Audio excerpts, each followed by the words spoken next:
दरवाजा नंबर।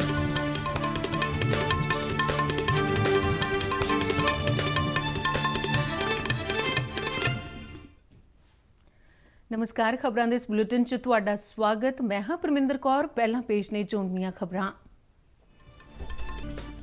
प्रधानमंत्री नरेंद्र मोदी ने मन की बात प्रोग्राम दौरान कहा कि देश के हरेक नागरिक का टीकाकरण करने लई सरकार निरंतर यत्नशील है।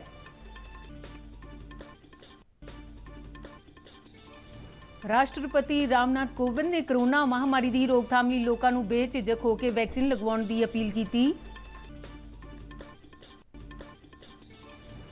सुप्रीम कोर्ट में दायर हल्फनामे केंद्र ने कहा कि भारत कोल वैक्सीन नूं घट तापमान ते स्टोर करने की पूरी समर्थ है।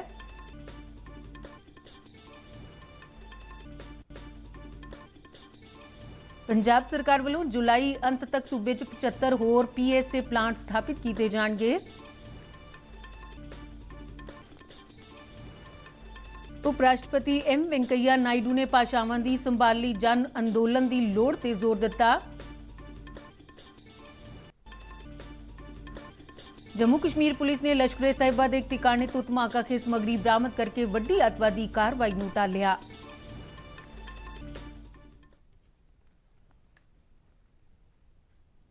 ते हुण खबरां विस्तार नाल।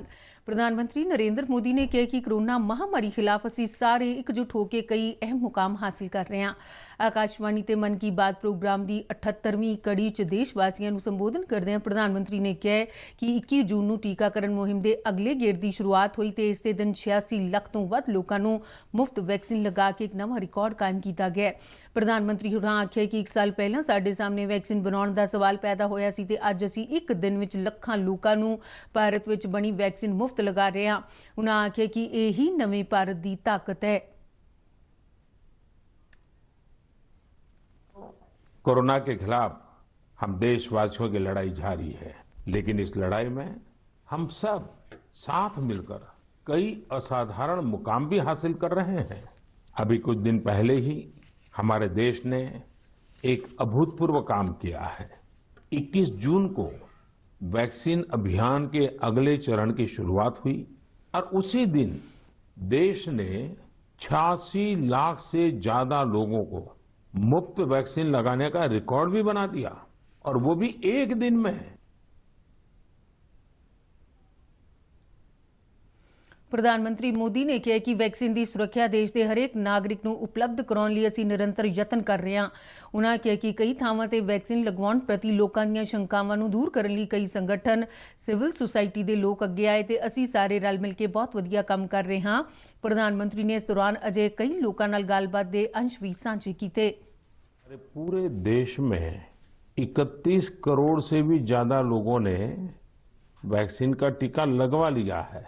जी, आपको पता है ना, मैंने खुद ने भी दोनों डोज लगवा लिए हैं। जी सर। अरे मेरी माँ तो करीब करीब 100 साल की है, उन्होंने भी दोनों डोज लगवा लिए हैं। कभी कभी किसी को इससे बुखार वगैरह आता है, पर वो बहुत मामूली होता है, कुछ घंटों के लिए ही होता है। देखिए, वैक्सीन नहीं लेना बहुत खतरनाक हो सकता है। जी, इससे आप खुद को तो खतरे में डालते ही हैं, साथ ही में परिवार और गांव को भी खतरे में डाल सकते हैं। जी। और राजेश जी, इसलिए जितना जल्दी हो सके वैक्सीन लगवा लीजिए और गांव में सबको बताइए कि भारत सरकार की तरफ से मुफ्त वैक्सीन दी जा रही है और 18 वर्ष से ऊपर के सभी लोगों के लिए ये मुफ्त वैक्सीनेशन है। प्रधानमंत्री नरेंद्र मोदी ने अपने संबोधन च 1 जुलाई ਨੂੰ कौमी डॉक्टर दिवस का जिक्र करदਿਆਂ ਕਿਹਾ कि कोरोना काल ਵਿੱਚ डॉक्टरों ਵੱਲੋਂ ਨਿਭਾਈਆਂ ਗਈਆਂ ਸੇਵਾਵਾਂ ਲਈ ਅਸੀਂ ਉਹਨਾਂ ਦੇ ਕਰਜ਼ਦਾਰ ਹਾਂ ਜਿਨ੍ਹਾਂ ਨੇ ਆਪਣੀ ਜਾਨ ਦੀ ਪਰਵਾਹ ਨਾ ਕਰਦੇ ਹੋਏ ਸਾਡੀ ਸੇਵਾ ਕੀਤੀ। टोक्यो ओलंपिक खेडों का जिक्र करदे प्रधानमंत्री ने कहा कि मिल्खा सिंह जिहे महान एथलीट नूं भुलाया नहीं जा सकता। उन्होंने दस्सिया कि मिल्खा सिंह के देहांत तो कुछ दिन पहला उन्होंने मिल्खा सिंह नाल टैलीफोन पर गलबात की सी। संबोधन दौरान प्रधानमंत्री ने कहा कि असीं social media Rahi chair for India के हैशटैग नाल भारतीय खिडारियों नूं ओलंपिक खेडों लई शुभकामनावां दे सकते हाँ।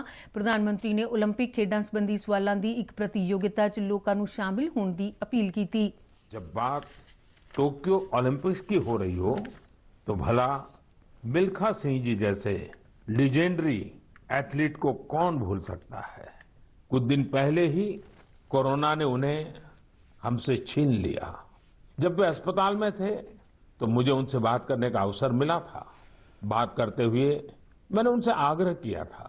मैंने कहा था कि आपने तो 1964 में टोक्यो ओलंपिक्स में भारत का प्रतिनिधित्व किया था, इसलिए इस बार जब हमारे खिलाड़ी ओलंपिक्स के लिए टोक्यो जा रहे हैं तो आपको हमारे एथलीट्स का मनोबल बढ़ाना है, उन्हें अपने संदेश से प्रेरित करना है। वो खेल को लेकर इतना समर्पित और भावुक थे कि बीमारी में भी उन्होंने तुरंत ही इसके लिए हामी भर दी, लेकिन दुर्भाग्य से नियति को कुछ और मंजूर था। ਰਾਸ਼ਟਰਪਤੀ ਰਾਮਨਾਥ ਕੋਵਿੰਦ ਨੇ ਕਰੋਨਾ ਮਹਾਮਾਰੀ ਦੀ ਰੋਕਥਾਮ ਲਈ ਲੋਕਾਂ ਨੂੰ ਟੀਕਾਕਰਨ ਕਰਵਾਉਣ ਦੀ ਅਪੀਲ ਕੀਤੀ ਹੈ। ਉੱਤਰ ਪ੍ਰਦੇਸ਼ ਦੇ 5 ਦਿਨਾਂ ਦੌਰੇ ਤੇ ਗਏ ਰਾਸ਼ਟਰਪਤੀ ਰਾਮਨਾਥ ਕੋਵਿੰਦ ਨੇ ਕਾਨਪੁਰ ਦੇਹਾਤ ਜ਼ਿਲ੍ਹੇ ਦੇ ਪਰੌਖ ਵਿੱਚ ਇੱਕ ਸਮਾਗਮ ਨੂੰ ਸੰਬੋਧਨ ਕਰਦਿਆਂ ਕਿਹਾ ਕਿ ਜਿਹੜੇ ਲੋਕ ਕੋਵਿਡ ਟੀਕਾਕਰਨ ਕਰਵਾ ਚੁੱਕੇ ਨੇ ਉਹ ਦੂਜਿਆਂ ਨੂੰ ਇਸ ਕੰਮ ਲਈ ਪ੍ਰੇਰਿਤ ਕਰ ਸਕਦੇ ਨੇ। ਉਨ੍ਹਾਂ ਆਖਿਆ ਕਿ ਕੇਂਦਰ ਅਤੇ ਸੂਬਾ ਸਰਕਾਰਾਂ ਵੱਲੋਂ ਮਿਲ ਕੇ ਟੀਕਾਕਰਨ ਮੁਹਿੰਮਾਂ ਚਲਾਈਆਂ ਜਾ ਰਹੀਆਂ ਨੇ ਤਾਂ ਜੋ ਦੇਸ਼ ਦਾ ਹਰੇਕ ਨਾਗਰਿਕ ਕਰੋਨਾ ਮਹਾਮਾਰੀ ਖਿਲਾਫ ਸੁਰੱਖਿਆ ਹਾਸਲ ਕਰ ਸਕੇ।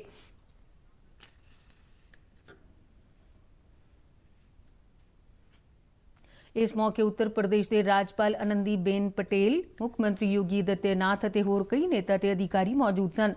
ਵੱਖ-ਵੱਖ नेतावां ने समागम नूं संबोधन करदिआं लोकां नूं कोविड प्रोटोकॉल की पालना करन ते टीकाकरण की अपील की। केंद्र सरकार ने आख्या कि भारत कोल वैक्सीन नूं घੱਟ तापमान ते स्टोर करन दी पूरी समर्थ है। केंद्र ने सुप्रीम कोर्ट विच दायर एक हल्फनामे च दस्सिआ कि पूरे देश विच 29,000 कोल्ड चेन पॉइंट बनाए गए ने जिन्हां च कोविड वैक्सीन नूं -15 तो -20 डिग्री सैल्सीयस तक स्टोर किया जा सकता है। केंद्र ने दस्सिआ कि वर्तमान समय कोविशील्ड ते कोवैक्सीन नूं 2 तो 8 डिग्री सैल्सीयस तापमान च रखण दी लोड़ पैंदी है। हल्फनामे मुताबिक केंद्र ने कोल्ड स्टोरेज की लोड़ दूजियां कोरोना वैक्सीनां दे भविख विच उपलब्ध होण दे बदले जाण दी गल आखी है ਅਤੇ ਇਸ ਲਈ ਕੇਂਦਰ ਸਰਕਾਰ ਪੂਰੀ ਤਰ੍ਹਾਂ ਤਿਆਰ ਹੈ। ਸਪੂਤਨਿਕ ਵੈਕਸੀਨ ਬਾਰੇ ਹਲਫਨਾਮੇ 'ਚ ਕੇਂਦਰ ਨੇ ਆਖਿਆ ਕਿ ਇਸ ਨੂੰ -17 ਡਿਗਰੀ ਸੈਂਟੀਗ੍ਰੇਡ ਤੇ ਰੱਖਣ ਦੀ ਲੋੜ ਪੈਂਦੀ ਹੈ। ਸਰਕਾਰ ਨੇ ਦੱਸਿਆ ਕਿ ਸੂਬਾਈ ਪੱਧਰ ਤੇ 37 ਵੈਕਸੀਨ ਸਟੋਰ ਨੇ ਤੇ ਖੇਤਰੀ ਪੱਧਰ ਤੇ 114, ਜ਼ਿਲ੍ਹਾ ਪੱਧਰ ਤੇ 723 ਅਤੇ ਸਬ ਜ਼ਿਲ੍ਹਾ ਪੱਧਰ ਤੇ 28,268 ਵੈਕਸੀਨ ਸਟੋਰ ਮੌਜੂਦ ਨੇ। ਵੈਕਸੀਨ ਦੀ ਸਟੋਰੇਜ ਲਈ ਕੇਂਦਰ ਵੱਲੋਂ ਸੂਬਿਆਂ ਤੇ ਕੇਂਦਰ ਸ਼ਾਸਿਤ ਪ੍ਰਦੇਸ਼ਾਂ ਨੂੰ ਕੋਲਡ ਚੇਨ ਉਪਕਰਨ ਵੀ ਖਰੀਦ ਕੇ ਦਿੱਤੇ ਗਏ ਨੇ। रसायन ते खाद राज मंत्री मनसुख मांडविया ते गृह राज मंत्री जी किशन रेड्डी ने कल भारत बायोटेक दीआं हैदराबाद विचलियां वैक्सीन उत्पादन इकाइयां दा दौरा कीता है। इस फेरी दौरान दोहां ही नेतावां ने कंपनी वल्लों वैक्सीन निर्माण ते बायो सेफ्टी लैवल 3 सहूलत दा जायजा लिया। इस मौके एक प्रोग्राम नूं संबोधन करदिआं मनसुख मांडविया ने कहा कि सरकार सारे वैक्सीन निर्मातावां नूं मुकम्मल सहयोग देण लई वचनबद्ध है। उन्हां आखिया कि देश दे हरेक नागरिक नूं कोविड-19 हालात प्रतिरोधकता प्रदान करन लई सारिआं दा टीकाकरण लोड़ींदा है, जिस लई वैक्सीन उत्पादन इकाइयां नूं सारे लोड़ींदे साधन समय सिर उपलब्ध करवाए जा रहे हैं। इस फेरी दौरान दोहां मंत्रियों ने वैक्सीन निर्मातावां नाल उत्पादन वधाउण दे वख-वख पहलुआं ते भी चर्चा की। कोविड महामारी की संभावित तीजी लहर के मद्देनज़र पंजाब सरकार ने मैडिकल ऑक्सीजन की सप्लाई च वाधा करने लई जुलाई के अखीर तक सूबे च 75 होर PSA प्लांट स्थापित करने का फैसला किया है। मुख सकत्तर विनी महाजन ने चंडीगढ़ च संबंधित विभाग नूं अगले महीने जुलाई अंत तक इन्हां प्लांटां की स्थापति का काम मुकम्मल करने लई कहा है। इस दे नाल ही सूबे च सारियां हैल्थ केयर संस्थावां च मैडिकल ऑक्सीजन सप्लाई की मंग की पूर्ति होवेगी। PSA प्लांटां की स्थापना ते होर संबंधित कामां दा जायजा लैण लई कुछ पद्धरी मीटिंग की प्रधानगी करदिआं मुख सकत्तर ने संबंधित अधिकारियों नूं निर्देश दिता है कि 15 जुलाई तक इन्हां प्लांटां की स्थापना लई सारियां मुढलीआं कार्रवाईयां यकीनी तौर पर मुकम्मल कर लईआं जाण तां कि प्लांटां की स्थापना ते इन्हां नूं चालू करन दा काम मिथे समय तक मुकम्मल कर लिया जावे। उप राष्ट्रपति M वेंकैया नायडू ने भारतीय भाषावां संभाल लई जन अंदोलन की लोड़ ते जोर दिता है। तेलुगु भाषा की एक सालाना कानफ्रेंस नूं संबोधन करदे उप राष्ट्रपति ने कहा कि भाषा की ताकत पीढ़ियां तक लोगों नूं एकजुट रखती है अते भूगोलिकता नूं निर्धारित करती है। नायडू होरां आख्या कि भारतीय भाषावां सभ्याचारां ते रवायतां नूं बचाई रखण लई सानूं सारिआं नूं एकजुट होकर कदम उठाउणे चाहीदे ने। उन्हां देश दीआं होरनां खेतरी भाषावां तो इलावा तेलुगु नूं बचाई रखण लई स्थानक लोकां नूं यतन जारी रखण दी सलाह दित्ती। ਉਪ ਰਾਸ਼ਟਰਪਤੀ ਨੇ ਆਖਿਆ ਕਿ ਜੇਕਰ ਅਜਿਹੀਆਂ ਖੇਤਰੀ ਭਾਸ਼ਾਵਾਂ ਦੀ ਅਣਦੇਖੀ ਕੀਤੀ ਗਈ ਤਾਂ ਆਉਂਦੀਆਂ ਪੀੜ੍ਹੀਆਂ ਨੂੰ ਵਿਸਰ ਜਾਣਗੀਆਂ ਅਤੇ ਭਾਰਤ ਦੀ ਏਕਤਾ ਵਿੱਚ ਅਨੇਕਤਾ ਦਾ ਸਿਧਾਂਤ ਵੀ ਪ੍ਰਭਾਵਿਤ ਹੋਵੇਗਾ। ਉਨ੍ਹਾਂ ਆਖਿਆ ਕਿ ਵਿਅਕਤੀਗਤ ਤੌਰ ਤੇ ਹਰੇਕ ਨਾਗਰਿਕ ਦਾ ਇਹ ਫਰਜ਼ ਬਣਦਾ ਹੈ ਕਿ ਉਹ ਆਪਣੀ ਮਾਂ ਬੋਲੀ ਅਤੇ ਸੱਭਿਆਚਾਰ ਨੂੰ ਸੰਭਾਲਣ ਲਈ ਕੰਮ ਕਰੇ। ਨਾਇਡੂ ਨੇ ਮੁੱਢਲੀ ਸਿੱਖਿਆ 'ਚ ਮਾਂ ਬੋਲੀ ਦੇ ਮਹੱਤਵ ਤੇ ਵੀ ਚਾਨਣਾ ਪਾਇਆ। ਉਨ੍ਹਾਂ ਆਖਿਆ ਕਿ ਨਵੀਂ ਕੌਮੀ ਸਿੱਖਿਆ ਨੀਤੀ ਇਸ ਦਿਸ਼ਾ ਵੱਲ ਚੁੱਕਿਆ ਗਿਆ ਇੱਕ ਮਹੱਤਵਪੂਰਨ ਕਦਮ ਹੈ। ਭਾਰਤੀ ਹਵਾਈ ਫੌਜ ਦੇ ਮੁਖੀ air chief marshal RKS Bhadauria ਨੇ ਜੰਮੂ 'ਚ ਹੋਏ ਦੋ ਵੱਖ-ਵੱਖ ਧਮਾਕਿਆਂ 'ਚ ਹਵਾਈ ਫੌਜ ਦੇ ਜ਼ਖਮੀ ਹੋਏ ਦੋ ਜਵਾਨਾਂ ਨਾਲ ਟੈਲੀਫੋਨ ਤੇ ਗੱਲਬਾਤ ਕੀਤੀ ਅਤੇ ਉਹਨਾਂ ਦਾ ਹਾਲ ਚਾਲ ਪੁੱਛਿਆ। ਏਅਰ ਚੀਫ ਮਾਰਸ਼ਲ ਮੌਜੂਦਾ ਸਮੇਂ ਬੰਗਲਾਦੇਸ਼ ਦੇ ਦੌਰੇ ਤੇ ਨੇ। ਰੱਖਿਆ ਮੰਤਰਾਲੇ ਵੱਲੋਂ ਦਿੱਤੀ ਗਈ ਜਾਣਕਾਰੀ ਮੁਤਾਬਿਕ ਜੰਮੂ ਹਵਾਈ ਅੱਡੇ ਤੇ ਹੋਏ ਧਮਾਕਿਆਂ 'ਚ ਭਾਰਤੀ ਹਵਾਈ ਫੌਜ ਦੇ ਦੋ ਜਵਾਨ ਜ਼ਖਮੀ ਹੋਏ ਸਨ, ਜਿਨ੍ਹਾਂ ਨੂੰ ਧਮਾਕਿਆਂ ਦੌਰਾਨ ਮਾਮੂਲੀ ਸੱਟਾਂ ਲੱਗੀਆਂ ਨੇ। ਦੋਵਾਂ ਜਵਾਨਾਂ ਨੂੰ ਇਲਾਜ ਲਈ ਹਸਪਤਾਲ ਦਾਖਲ ਕਰਵਾਇਆ ਗਿਆ ਤੇ ਉਹਨਾਂ ਦੀ ਸਿਹਤ ਸਥਿਰ ਦੱਸੀ ਜਾਂਦੀ ਹੈ।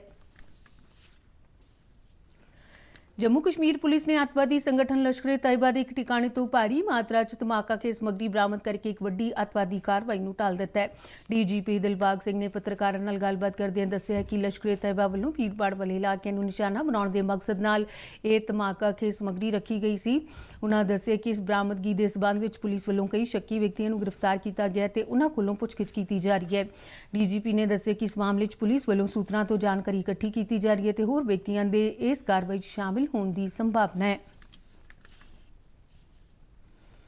ਭਾਰਤੀ ਨੌ ਸੈਨਾ ਦੇ ਬੇੜੇ ਤੱਬਰ ਨੇ ਅਫਰੀਕਾ ਅਤੇ ਯੂਰਪ ਮਹਾਂਦਵੀਪਾਂ ਦੇ ਸਮੁੰਦਰਾਂ 'ਚ ਵੱਖ-ਵੱਖ ਦੇਸ਼ਾਂ ਦੀਆਂ ਨੌ ਸੈਨਾਵਾਂ ਨਾਲ ਸਮੁੰਦਰੀ ਮਸ਼ਕਾਂ ਕਰਨ ਲਈ ਭਾਰਤ ਤੋਂ ਰਵਾਨਗੀ ਕਰ ਦਿੱਤੀ ਹੈ।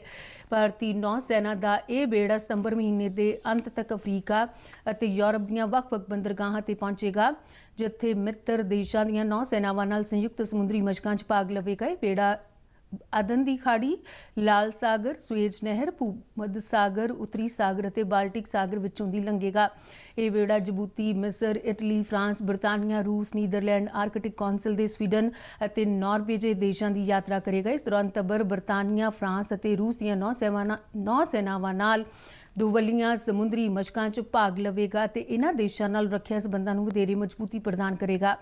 ਇਸ ਬੇੜੇ ਦੌਰਾਨ ਰੂਸੀ ਨੌਸੈਨਾ ਦਿਵਸ ਦੇ 22 ਜੁਲਾਈ ਤੋਂ 27 ਜੁਲਾਈ ਤੱਕ ਚੱਲਣ ਵਾਲੇ ਸਮਾਗਮਾਂ ਵਿੱਚ ਵੀ ਭਾਗ ਲਵੇਗਾ। ਭਾਰਤੀ ਨੌਸੈਨਾ ਦੇ ਬੇੜੇ ਤੱਬਰ ਦੀ ਯਾਤਰਾ ਦਾ ਮਕਸਦ ਸਮੁੰਦਰੀ ਸੁਰੱਖਿਆ ਨੂੰ ਮਜ਼ਬੂਤ ਕਰਨਾ ਹੈ। ਕੇਂਦਰੀ ਸੱਭਿਆਚਾਰ ਮੰਤਰਾਲੇ ਨੇ ਨੇਤਾ ਜੀ ਸੁਭਾਸ਼ ਚੰਦਰ ਬੋਸ ਨਾਲ ਸੰਬੰਧਿਤ ਵਸਤਾਂ ਤੇ ਦਸਤਾਵੇਜ਼ਾਂ ਦੇ ਗੁੰਮ ਹੋਣ ਦੀਆਂ ਮੀਡੀਆ ਰਿਪੋਰਟਾਂ ਨੂੰ ਖਾਰਜ ਕੀਤਾ ਹੈ। ਮੰਤਰਾਲੇ ਵੱਲੋਂ ਜਾਰੀ ਬਿਆਨ ਮੁਤਾਬਿਕ 23 ਜਨਵਰੀ ਨੂੰ ਨੇਤਾ ਜੀ ਦੀ 125ਵੀਂ ਜਨਮ ਵਰ੍ਹੇਗੰਢ ਮੌਕੇ ਕੋਲਕਾਤਾ ਦੇ ਵਿਕਟੋਰੀਆ ਮੈਮੋਰੀਅਲ ਵਿੱਚ ਇੱਕ ਪ੍ਰਦਰਸ਼ਨੀ ਦੇ ਉਦਘਾਟਨ ਮੌਕੇ ਨੇਤਾ ਜੀ ਨਾਲ ਸੰਬੰਧਿਤ ਵਸਤਾਂ ਅਤੇ ਦਸਤਾਵੇਜ਼ਾਂ ਨੂੰ ਪ੍ਰਦਰਸ਼ਿਤ ਕੀਤਾ ਗਿਆ ਸੀ। ਮੰਤਰਾਲੇ ਨੇ ਦੱਸਿਆ ਕਿ ਵਸਤਾਂ ਭਾਰਤੀ ਪੁਰਾਤੱਤਵ ਵਿਭਾਗ ਵੱਲੋਂ ਲਾਲ ਕਿਲੇ ਦੇ ਅਜਾਇਬ ਘਰ ਤੋਂ ਵਿਕਟੋਰੀਆ ਮੈਮੋਰੀਅਲ ਲਿਆਂਦੀਆਂ ਗਈਆਂ ਸਨ, ਜਿਸ ਲਈ ਦੋਹਾਂ ਹੀ ਸੰਗਠਨਾਂ ਨੇ ਇਸ ਕਾਰਵਾਈ ਲਈ ਰਸਮੀ ਤੌਰ ਤੇ ਇੱਕ ਸਮਝੌਤਾ ਵੀ ਕਲਮਬੱਧ ਕੀਤਾ ਸੀ। ਬਿਆਨ ਮੁਤਾਬਿਕ ਇਸ ਸਮਝੌਤੇ ਦੀ ਮਿਆਦ ਸ਼ੁਰੂਆਤੀ ਤੌਰ ਤੇ 6 ਮਹੀਨੇ ਨਿਰਧਾਰਿਤ ਕੀਤੀ ਗਈ ਸੀ, ਜਿਸ ਨੂੰ ਬਾਅਦ ਵਿੱਚ 1 ਸਾਲ ਤੱਕ ਵਧਾਇਆ ਗਿਆ। ਨੇਤਾ ਜੀ ਸੁਭਾਸ਼ ਚੰਦਰ ਬੋਸ ਨਾਲ ਸੰਬੰਧਿਤ ਵਸਤਾਂ ਨੂੰ ਢੁਕਵੀਂ ਸੁਰੱਖਿਆ ਹੇਠ ਕੋਲਕਾਤਾ ਭੇਜਿਆ ਗਿਆ ਸੀ। ਮੰਤਰਾਲੇ ਨੇ ਸਪਸ਼ਟ ਕੀਤਾ ਕਿ ਅਜਾਇਬ ਘਰਾਂ ਵਿਚਾਲੇ ਪੁਰਾਤਨ ਵਸਤਾਂ ਤੇ ਦਸਤਾਵੇਜ਼ਾਂ ਦਾ ਲੈਣ-ਦੇਣ ਇੱਕ ਆਮ ਪ੍ਰਕਿਰਿਆ ਹੈ। ਭਾਰਤੀ ਸ਼ੇਅਰ ਬਾਜ਼ਾਰ ਵਿੱਚ ਜੂਨ ਮਹੀਨੇ ਦੌਰਾਨ ਵਿਦੇਸ਼ੀ ਨਿਵੇਸ਼ਕਾਂ ਵੱਲੋਂ 15,000 ਕਰੋੜ ਰੁਪਏ ਤੋਂ ਵੱਧ ਦੀ ਸਰਮਾਏਕਾਰੀ ਕੀਤੀ ਗਈ ਹੈ। ਵਿਦੇਸ਼ੀ ਨਿਵੇਸ਼ਕਾਂ ਨੇ ਲਗਾਤਾਰ 2 ਮਹੀਨੇ ਤੱਕ ਸ਼ੁੱਧ ਨਿਕਾਸੀ ਕਰਨ ਦੇ ਬਾਅਦ ਜੂਨ ਵਿੱਚ ਫਿਰ ਨਿਵੇਸ਼ ਕੀਤਾ ਹੈ। ਇਸ ਮਹੀਨੇ ਦੀ 25 ਤਾਰੀਖ ਤੱਕ ਵਿਦੇਸ਼ੀ ਸਰਮਾਏਕਾਰਾਂ ਨੇ ਸ਼ੇਅਰ ਬਾਜ਼ਾਰ 'ਚ 15,282 ਕਰੋੜ ਰੁਪਏ ਨਿਵੇਸ਼ ਕੀਤੇ, ਜਦਕਿ ਕਰਜ਼ ਸ਼੍ਰੇਣੀ ਵਿੱਚੋਂ 2,568 ਕਰੋੜ ਰੁਪਏ ਕੱਢੇ ਗਏ ਨੇ। ਇਸ ਮਿਆਦ ਵਿੱਚ ਵਿਦੇਸ਼ੀ ਨਿਵੇਸ਼ਕਾਂ ਦਾ ਕੁੱਲ ਸ਼ੁੱਧ ਨਿਵੇਸ਼ 12,714 ਕਰੋੜ ਰੁਪਏ ਰਿਹਾ। ਜਮ੍ਹਾਂ ਅੰਕੜਿਆਂ ਮੁਤਾਬਿਕ ਵਿਦੇਸ਼ੀ ਪੋਰਟਫੋਲੀਓ ਨਿਵੇਸ਼ਕਾਂ ਨੇ ਮਈ ਮਹੀਨੇ ਦੌਰਾਨ 2,666 ਕਰੋੜ ਰੁਪਏ ਅਤੇ ਅਪ੍ਰੈਲ ਵਿੱਚ 9,435 ਕਰੋੜ ਰੁਪਏ ਦੀ ਨਿਕਾਸੀ ਕੀਤੀ ਸੀ। ਇੰਗਲੈਂਡ ਦੇ ਬ੍ਰਿਸਟਲ ਵਿੱਚ ਖੇਡੇ ਗਏ 3 ਦਿਨਾਂ ਕੌਮਾਂਤਰੀ ਕ੍ਰਿਕਟ ਮੈਚਾਂ ਦੀ ਲੜੀ ਦੇ ਪਹਿਲੇ ਮੈਚ ਵਿੱਚ ਭਾਰਤੀ ਮਹਿਲਾ ਕ੍ਰਿਕਟ ਟੀਮ ਨੂੰ ਮੇਜ਼ਬਾਨ ਟੀਮ ਹੱਥੋਂ 8 ਵਿਕਟਾਂ ਦੇ ਫਰਕ ਨਾਲ ਹਾਰ ਦਾ ਮੂੰਹ ਵੇਖਣਾ ਪਿਆ। ਇੰਗਲੈਂਡ ਦੀ ਟੀਮ ਨੇ ਟਾਸ ਜਿੱਤ ਕੇ ਭਾਰਤ ਨੂੰ ਪਹਿਲਾਂ ਬੱਲੇਬਾਜ਼ੀ ਕਰਨ ਦਾ ਸੱਦਾ ਦਿੱਤਾ। ਭਾਰਤੀ ਟੀਮ ਨੇ ਨਿਰਧਾਰਿਤ 50 ਓਵਰਾਂ 'ਚ 8 ਵਿਕਟਾਂ ਦੇ ਨੁਕਸਾਨ ਤੇ 201 ਦੌੜਾਂ ਬਣਾਈਆਂ। ਭਾਰਤੀ ਮਹਿਲਾ ਟੀਮ ਦੀ ਕਪਤਾਨ ਮਿਤਾਲੀ ਰਾਜ ਨੇ 72 ਦੌੜਾਂ ਦਾ ਯੋਗਦਾਨ ਦਿੱਤਾ, ਜਦਕਿ ਦੀਪਤੀ ਸ਼ਰਮਾ ਨੇ 30 ਅਤੇ ਪੂਨਮ ਰਾਉਤ ਨੇ 32 ਦੌੜਾਂ ਦਾ ਯੋਗਦਾਨ ਪਾਇਆ। ਇੰਗਲੈਂਡ ਦੀ ਟੀਮ ਨੇ 35ਵੇਂ ਓਵਰ ਵਿੱਚ ਹੀ 2 ਖਿਡਾਰੀਆਂ ਦੇ ਨੁਕਸਾਨ ਤੇ 202 ਦੌੜਾਂ ਦਾ ਟੀਚਾ ਹਾਸਲ ਕਰ ਲਿਆ। ਇੰਗਲੈਂਡ ਦੀ ਸਲਾਮੀ ਬੱਲੇਬਾਜ਼ ਟੈਮੀ ਬੀ-ਮੌਂਟ ਨੇ 87 ਅਤੇ ਨਤਾਲੀ ਸ਼ਿਵਰ ਨੇ ਨਾਬਾਦ 74 ਦੌੜਾਂ ਬਣਾਈਆਂ। ਦੋਵਾਂ ਟੀਮਾਂ ਵਿਚਾਲੇ ਦੂਜਾ ਇੱਕ ਦਿਨਾਂ ਕ੍ਰਿਕਟ ਮੈਚ 30 ਜੂਨ ਨੂੰ ਟਾਂਟਨ ਵਿੱਚ ਖੇਡਿਆ ਜਾਵੇਗਾ। ਖਬਰਾਂ ਦੇ ਬੁਲੇਟਿਨ ਸਾਡੇ ਦਰਸ਼ਕ YouTube ਚੈਨਲ RNUDD ਕੇ ਜਲੰਧਰ ਤੇ ਵੀ ਦੇਖ ਸਕਦੇ ਨੇ ਤੇ ਬੁਲੇਟਿਨ RNU ਜਲੰਧਰ ਦੇ ਟਵਿੱਟਰ ਹੈਂਡਲ ਅਤੇ ਫੇਸਬੁੱਕ ਪੇਜ ਤੇ ਵੀ ਉਪਲਬਧ ਨੇ। ਇਸ ਦੇ ਨਾਲ ਹੀ ਖਬਰਾਂ ਦੇ ਬੁਲੇਟਿਨ ਖਤਮ ਹੋਇਆ। ਨਮਸਕਾਰ।